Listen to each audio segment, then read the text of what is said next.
आज Poonam love marriage करके अपने पापा के पास आई और अपने पापा से कहने लगी, पापा मैंने अपने पसंद के लड़के से शादी कर ली है। उसके पापा बहुत गुस्से में थे, पर वह बहुत सुलझे हुए शख्स थे। उन्होंने बस अपनी बेटी से इतना ही कहा, मेरे घर से निकल जाओ। बेटी ने कहा, अभी मेरे पति के पास कोई काम नहीं है, हमें रहने दीजिए, हम बाद में चले जाएंगे। पर उसके पापा ने एक नहीं सुनी और उसे घर से बाहर कर दिया। कुछ साल बीत गए। अब पूनम के पापा नहीं रहे और दुर्भाग्यवश जिस लड़के से पूनम ने शादी की थी वह भी उसे धोखा देकर भाग गया। पूनम की एक लड़की और एक लड़का था।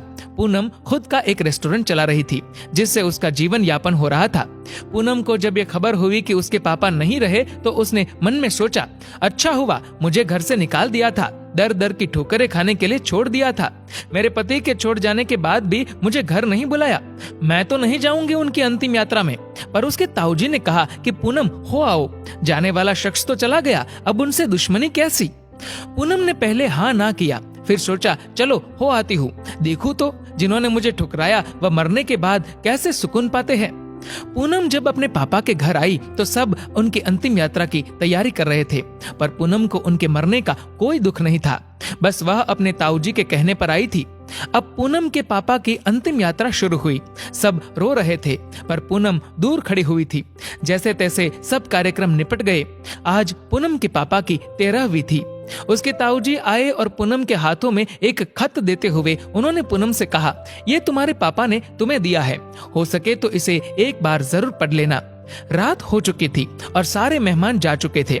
पूनम ने वह खत निकाला और पढ़ने लगी। उस खत में सबसे पहले लिखा था, मेरी प्यारी गुड़िया, मुझे मालूम है कि तुम मुझसे नाराज हो, पर अपने पापा को माफ कर देना। मैं जानता हूँ तुम्हें मैंने घर से निकाल दिया था, तुम्हारे पास रहने की जगह नहीं थी, तुम दर दर की ठोकरें खा रही थी, पर मैं भी उदास था। तुम्हें कैसे बताऊं?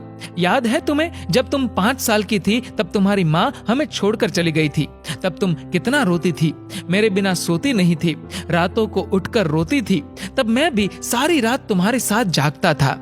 तुम जब स्कूल जाने से डरती थी तब मैं भी सारा वक्त तुम्हारे स्कूल की खिड़की पर खड़ा होता था और जैसे ही तुम स्कूल से बाहर आती थी तुम्हें सीने से लगा लेता था।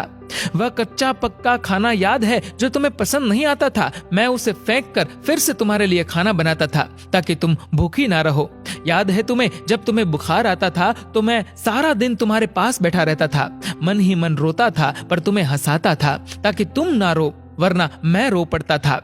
वो तुम्हारी पहली बार हाई स्कूल की परीक्षा तुम रात भर पढ़ती थी और मैं सारी रात तुम्हें चाय बनाकर देता था। याद है तुम्हें तुम्हारी पहली जीन्स और छोटे कपड़े, वह गाड़ी, सारी कॉलोनी एक तरफ थी कि ये सब नहीं चलेगा, लड़की छोटे कपड़े नहीं पहनेगी, पर मैं तुम्हारे साथ खड़ा था, किसी को तुम्हारी खुशी में बाधा बनने नहीं दिया। तुम्हारा वह रातों को देर से घर आना, डिस्को जाना, लड़कों के साथ घूमना, इन सब बातों को कभी मैंने गौर नहीं किया, क्योंकि तुम जिस उम्र में थी उस उम्र में ये सब थोड़ा बहुत होता है। पर एक दिन तुम ऐसे लड़के से शादी कर घर आई, वह भी उस लड़के से जिसके बारे में तुम्हें कुछ भी पता नहीं था। तुम्हारा पापा हूँ, मैंने उस लड़के के बारे में सब पता किया। उसने न जाने वासना और पैसों के लिए कितनी लड़कियों को धोखा दिया था, पर तुम तो उस वक्त प्रेम में अंधी थी। तुमने मुझसे नहीं पूछा और सीधी शादी करके आ गई। मेरे कितने अरमान थे कि तुम्हें डोली में बिठाऊं, चांद सितारों की तरह तुम्हें सजाऊं, ऐसी धूमधाम से शादी करूं कि लोग बोल पड़े कि वह देखो शर्मा जी जिन्होंने अपनी बच्ची को इतने नाजों से अकेले पाला है।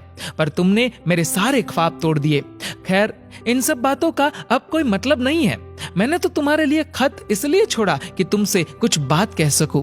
मेरी गुड़िया, अलमारी में तुम्हारी माँ के गहने और मैंने जो तुम्हारी शादी के लिए गहने खरीदे थे वह सब रखे हैं। 3-4 घर और कुछ जमीनें हैं। मैंने सब तुम्हारे और तुम्हारे बच्चों के नाम कर दिया है।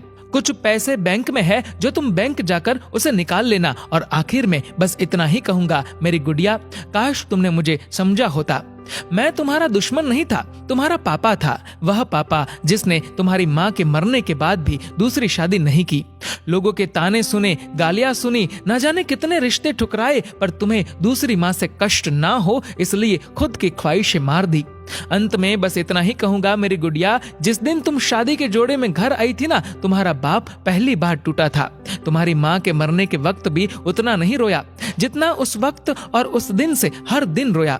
इसलिए नहीं कि समाज, जात, परिवार, रिश्तेदार क्या कहेंगे, बल्कि इसलिए कि जो मेरी नन्ही सी गुड़िया सुसु तक करने के लिए सारी रात मुझे उठाती थी, पर शादी का फैसला लेते वक्त मुझे एक बार बताना भी जरूरी नहीं समझा। गुड़िया, अब तो तुम भी माँ हो। औलाद का दर्द, खुशी क्या होती है, वो जब दिल तोड़ते हैं तो कैसा लगता है, तुम अब महसूस कर सकती हो। लेकिन मैं ईश्वर से प्रार्थना करूंगा कि तुम्हें कभी भी ये दर्द ना देखना पड़े।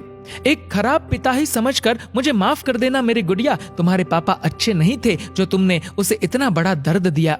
खत यहीं समाप्त करता हूँ, हो सके तो मुझे माफ कर देना। और खत के साथ एक ड्राइंग लगी हुई थी जो खुद कभी पूनम ने बचपन में बनाई थी, और उसमें लिखा था, आई लव यू मेरे पापा। इतने में उसके ताऊजी आ गए।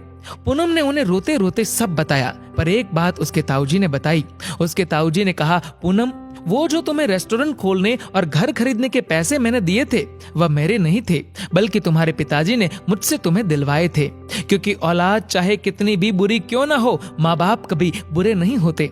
औलाद चाहे माँ बाप को छोड़ दे, माँ बाप मरने के बाद भी बच्चों को दुआ देते हैं। दोस्तों, पूनम के पापा को सुकून मिलेगा या नहीं मुझे नहीं पता, पर उस खत को पढ़ने के बाद शायद सारी जिंदगी पूनम को सुकून नहीं मिलेगा। आखिर में बस इतना ही कहूंगा कि लव मैरिज करना कोई गलत बात नहीं है, पर यदि इसमें आप अपने माताजी, पिताजी को शामिल कर ले तो अच्छा रहेगा। क्योंकि पत्थर से पानी निकल जाता है, वह तो माँ बाप है ना, कब तक नहीं मानेंगे। हर पिता की एक इच्छा होती है अपनी बेटी को अपने हाथों से डोली में विदा करने की। हो सके तो उसे एक सपना मत रहने दीजिए और सदैव अपने माता पिता का आदर करे।